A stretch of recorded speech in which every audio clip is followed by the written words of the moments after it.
नई रिसर्च में यह पता चला है कि यदि पत्नी करवा चौथ की बजाय मौन व्रत रखे तो पति 25 साल ज्यादा जिंदा रह सकता है। पप्पू बेटे, इस बार साइंस प्रोजेक्ट में तुमने क्या बनाया है?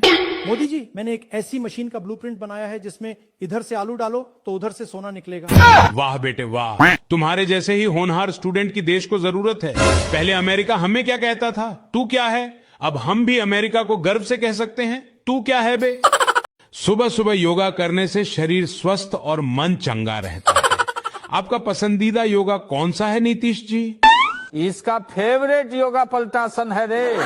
मौका मिलते ही पलटी मार देता है ससुरा। बिल्कुल गलत बोले हो रे पार्टनर, हमारा फेवरेट योगा तो कुर्सी नमस्कार है। योगा सीखने के लिए बाबा बुलडोजर की शरण में आना पड़ेगा, क्योंकि बाबा रामदेव ने कहा था योगा से ही होगा। जोर से बोलो, बाबा बुलडोजर की जय।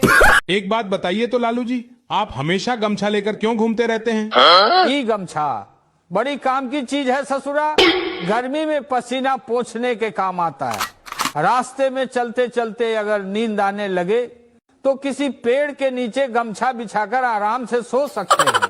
सोकर उठने के बाद अगर नहाने का मन करे तो गमछा पहनकर नहा भी सकते हैं। और कभी कभी मुंह छुपाकर भागने के काम भी आ जाता है। वाह लालू जी वाह, गमछा का ऐसा अद्भुत इस्तेमाल कोई आपसे सीखे। इस असाधारण खोज के लिए आपको 1999 तोपों की सलामी मिलनी चाहिए। बाबा बुलडोजर, इस आम आदमी पर यह आरोप है कि इसके खांसने की वजह से दिल्ली का प्रदूषण बढ़ गया है, अतः इसे रेखा गुप्ता ने सजा दी जाए माय लॉर्ड।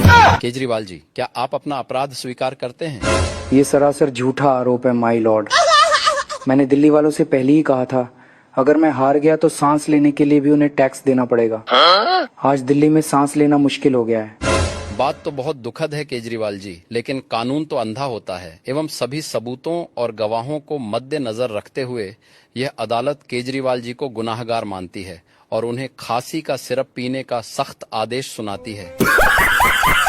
बताओ राहुल बिटवा, आदमी के शरीर में कितनी हड्डियां होती हैं?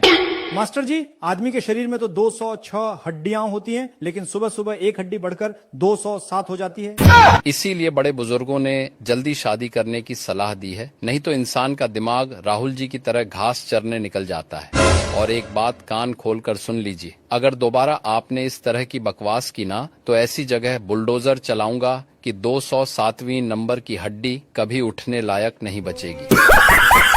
ये दो बातें मुझे आज तक समझ नहीं आईं।